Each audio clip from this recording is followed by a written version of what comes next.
Selamat pagi, salam sehat. Saya Roslina Hutasoid dari RSKB Columbia Asia Pulau Mas.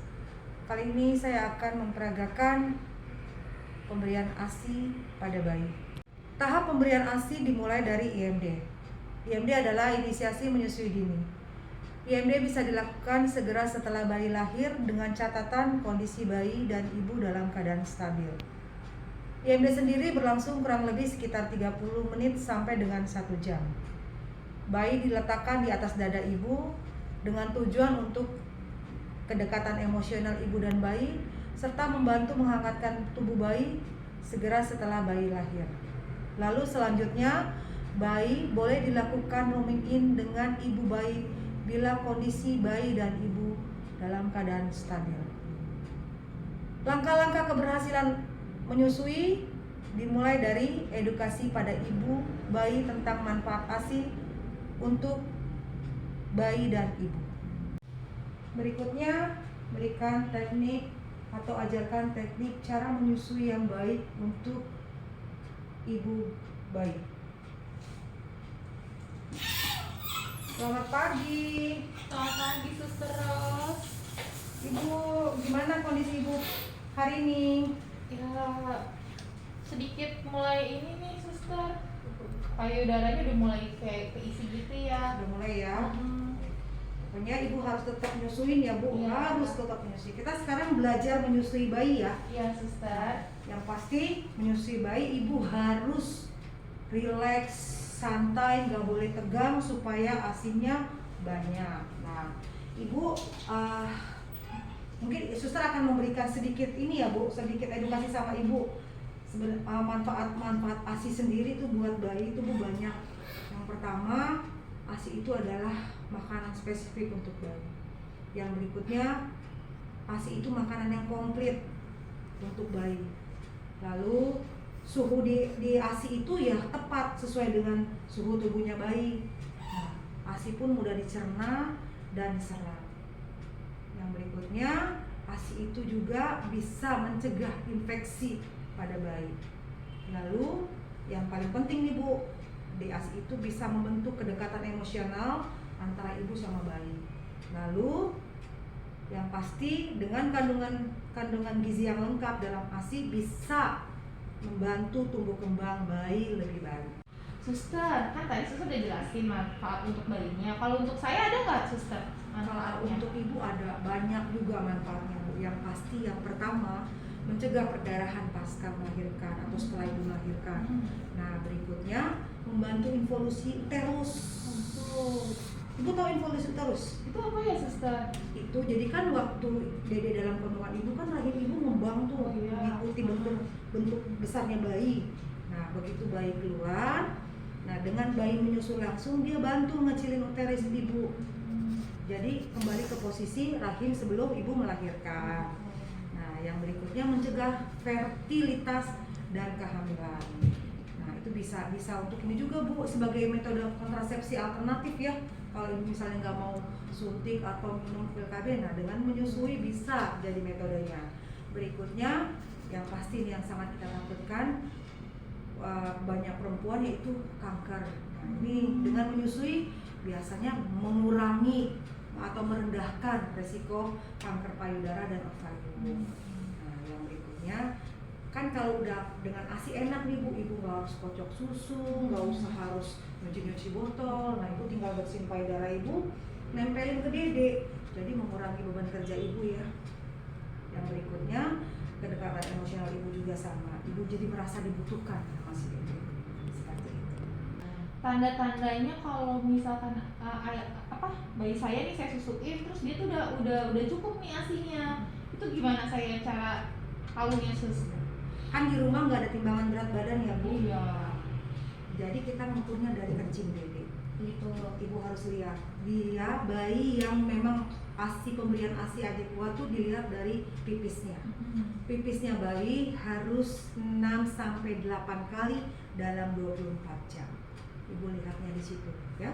Yang berikutnya dia tidur atau dia tenang, nggak bangun-bangun, biasanya dalam kurun waktu 2 sampai 3 jam sehabis minum.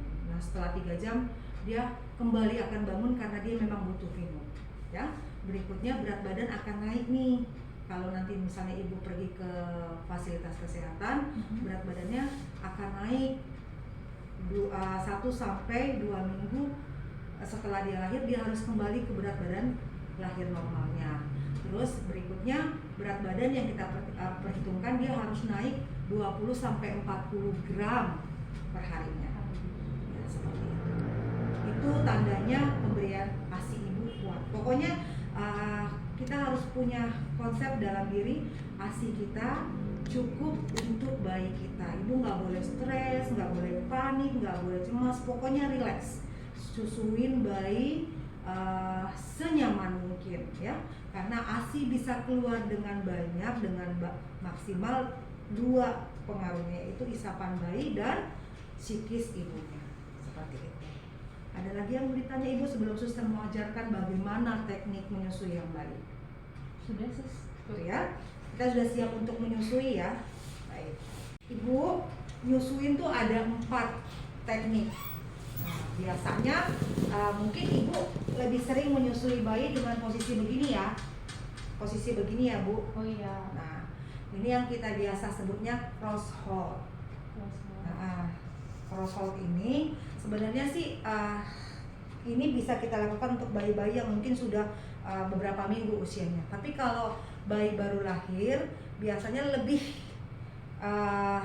nyaman kita dengan posisi cross cradle hold atau dengan posisi seperti ini bu. Jadi kalau dengan posisi seperti ini ibu bisa melihat langsung semua apakah payudara ibu masuk ke dalam mulut bayi. Aerolanya harus masuk semua bu. Nah, ini lebih nyaman dilakukan untuk bayi-bayi yang baru lahir atau dengan posisi puting ibu yang pendek. Nah, ini lebih nyaman dilakukan seperti ini ya. Berikutnya mungkin kalau payudara, ada lagi posisi dengan payudara ibu yang menyamping atau ibu nyaman dengan posisi yang seperti ini adalah football hold. Ya. Kuncinya adalah di tengkuknya ini. Ibu harus pegang erat tengkuknya. Posisi seperti ibu kalau punya bantal menyusui boleh dipakai ya bu, bantal menyusuinya ya, dengan seperti ini. Oke. Atau kalau ibu lelah sambil dudukan, ibu boleh tidur miring ke satu sisi. Ini yang biasa kita sebut side lying hold ya. Tapi perhatikan dengan posisi tiduran ini, hati-hati, kadang-kadang ibu mengantuk, ibu nggak sadar ternyata puting ibu sudah ada di hidungnya bayi. Ini harus hati-hati kalau dalam posisi tiduran ya. Yuk, suster mau ajarin tiap-tiap tahapan tadi yang suster sudah beritahukan kepada ibu. Sekarang suster mau ajarin ibu yang cross cradle hold. Tadi suster udah contohin ya, sekarang ibu praktekin sendiri. Coba. Yuk, hati-hati ya bu. Ya, tengkuknya ini dipegang, tengkuk bayinya. Pegang. Nah, Posisi langsung saya ya. sudah benar ya. Nah, posisi tegak lurus ya bu. Nah, ini dimiringkan, langsung tummy to tummy ya bu. Nah, lalu tangan ibu yang sebelah sini arahin ke tengkuk bayi. Oke, yang ini? Ya, ini lepas. Ibu lepas, tahan dede. Ya, tangan yang ini untuk mengarahkan puting kita ke aerola. Sini ya. Ya, usahakan semua aerola masuk ke dalam mulut bayi. Oke. Ibu harus tahan, tapi tidak dipencet ya bu, hanya menahan, tidak ditekan ya. Oke, usahakan semua aerola ibu masuk ke dalam mulut bayi. Oke. Nah, ibu yang perlu ibu perhatikan pada saat menyusui bayi, ingat bedongan harus dilepas. Karena apa? Bedongan hangat, pelukan ibu hangat ketemu hangat yang ada tidur. Jadi bedongannya dilepas supaya bayinya bangun. Bayi bangun, dia bisa mengisapnya maksimal. Nah, setelah posisi ini udah rasa oke, pengisapannya mantap, nggak lepas lagi, ibu bisa bikin dengan posisi cradle hold. Nah, ini ibu lepas begini, ini lepas, tangan ini lepas. Nah, susuin saja udah, relax, santai ibunya relax, ya. Sambil diperhatikan apakah hidungnya tertutup apa tidak, ya. Ingat.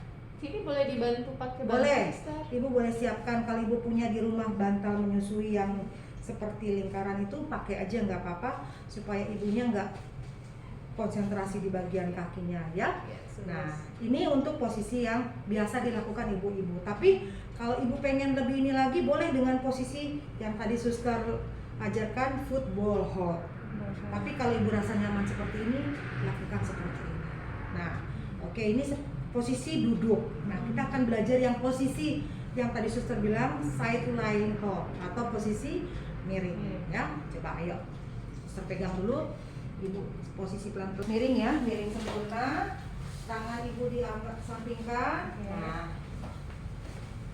Nah, dedek juga harus sama, badannya harus miring sempurna ya. Nih dibuka bedongannya, sama-sama miring ya. Ibu harus sama-sama miring badan dedek, jadi perut ketemu perut. Ya. Nah, ibu tiduran saja ibunya sambil tiduran. Oke. Ya. Oke, sambil tiduran. Nah, baru kasih dedeknya. Boleh disangga dengan selimut ibu ya. Punggung dede boleh disangga dengan selimut ibu supaya dia nggak bergerak-gerak. Nah, gimana dengan posisi ini? Nyaman ya. Jadi ibu bisa melakukan teknik-teknik tadi sesuai dengan kenyamanan ibu. Kalau ibu rasa sudah nyaman seperti ini, ya udah bikin seperti ini.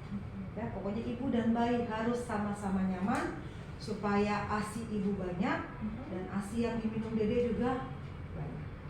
Bila ibu dan bayi tidak rawat gabung, ASI juga bisa diberikan kepada bayi dengan beberapa metode. Yang pertama dengan metode perah, yang kedua metode perah pompa manual, yang ketiga dengan perah pompa elektrik. Yang perlu diedukasi pada ibu bayi yang memerah ASI adalah edukasi ibu tentang cara membersihkan alat pompa, sterilisasi botol, dan hygiene perorangan. Yang berikutnya, transport ASI dengan menggunakan botol dalam termos atau tas tahan dingin, diberi label, nama, waktu pemerahan.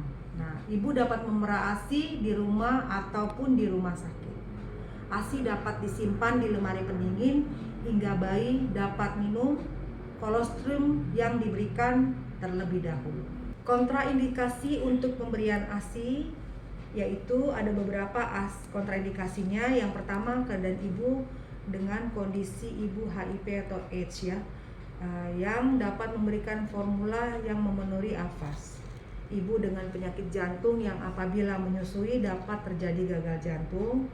Ibu yang memerlukan terapi dengan obat-obatan tertentu misalnya kemoterapi, dan ibu yang memerlukan pemeriksaan dengan obat-obatan radioaktif perlu menghentikan pemberian ASI kepada bayinya selama 5 kali waktu paruh obat. Setelah itu bayi boleh menetek lagi, sementara ASI tetap diperah dan dibuang agar tidak mengurangi produksi. Demikianlah edukasi pemberian ASI pada bayi. Sekian dan terima kasih.